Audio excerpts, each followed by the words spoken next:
সে private পার্টটা আছে না, কুচি কুচি করে কাটটা হাতে ধরাই দেওয়া দরকার ছিল। 8 বছরে আসিয়া যে দুনিয়ায় কিছুই যায় না, তার লগে এইরকম ঘটনা হয়েছে, বুঝছেন? আসলে ধরা যায়, চোখে ধরা যায় না, মনে ধরা যায়, কিছুই ধরা যায় না।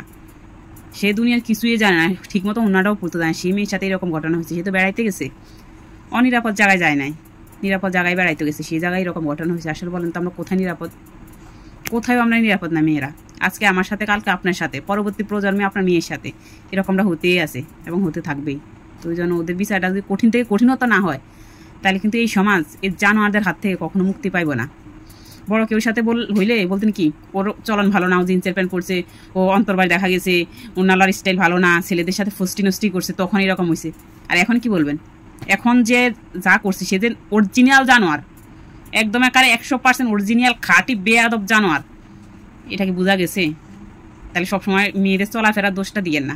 যতক্ষণ পর্যন্ত নিজের মাইন্ড ভালো না করবেন না, যতক্ষণ পর্যন্ত এই সমাজের জানোয়ারদের থেকে মুক্তি পাইবে না, ততক্ষণ পর্যন্ত এই সমাজের মেয়েরা কখনো নিরাপদ না। ঘরেও নিরাপদ না, বাইরেও নিরাপদ না। এখন ওর বিচারটা হওয়া দরকার ছিল কেমন জানেন? ও সে প্রাইভেট পার্টটা আছে না, কুচি কুচি করে কাটটা হাতে ধরাই দেওয়া দরকার ছিল, যাতে ভবিষ্যতে বৈধভাবে কিছু না করতে পারে। অবৈধভাবে তো করতে গিয়ে একটা মেয়েরে মারছেই, যাতে বৈধভাবে কিছু না করতে পারে। এই জন্য ওরে বাঁচায় রাখতে হইব, মারতে না, বাঁচায় রাখা এইভাবে শাস্তি দিতে হইব, যাতে এর ইয়েটা আস্তে আস্তে শেষ হয়ে যায়।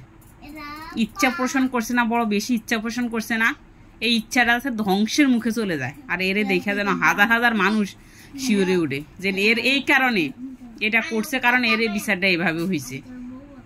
খাবার সামনে থাকলেও যখন খাইতে না পারে একটা আকাঙ্ক্ষা থাকে না, ওর সারা জীবন ওই রকম আকাঙ্ক্ষাটা দেওয়া দরকার ছিল।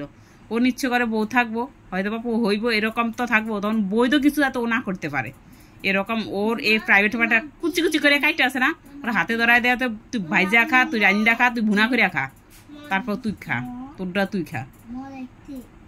এই মেয়ের এই জন্য আছে না, কি কষ্ট লাগতেছে এটা আমরা মহিলা হিসাবে বুঝি, আমরা নারী জাতি হিসাবে ফিল করতে আছি কষ্টটা কোথায় যাইতেছে, বুঝছেন? জানোয়ারেরা জানোয়ারগিরি সরি ভবিষ্যতে করবো, অতীতে করছে, বর্তমানও করতেছে। তাহলে এদের কপাল থেকে আছে না নিজেকে মুক্তি করার একটাই উপায় হয়েছে যে এদেরকে এইভাবে শাস্তি দেওয়া দরকার, দৃষ্টান্তমূলক শাস্তি দেওয়া দরকার, যাতে সমাজ দেখে এদের এক নামে চিনতে পারে। আর ওদের যাতে একটা রেকর্ড হয়ে যায় যে এই দোষের এই শাস্তি, তখন কিন্তু যদি ভালো হয়, নাইলে ভালো হইব না। মেয়েরা নিরাপদ বাড়িতেও না, ঘরেও না, সমাজও না, অন্যের বাড়িতেও না। তাহলে আমরা বেঁচে আছি কেন? এই মেয়েরা আছি কেন দুনিয়াতে?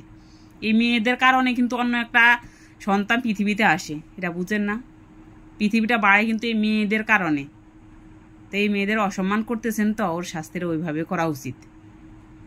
জানোয়ার জালিম হগল।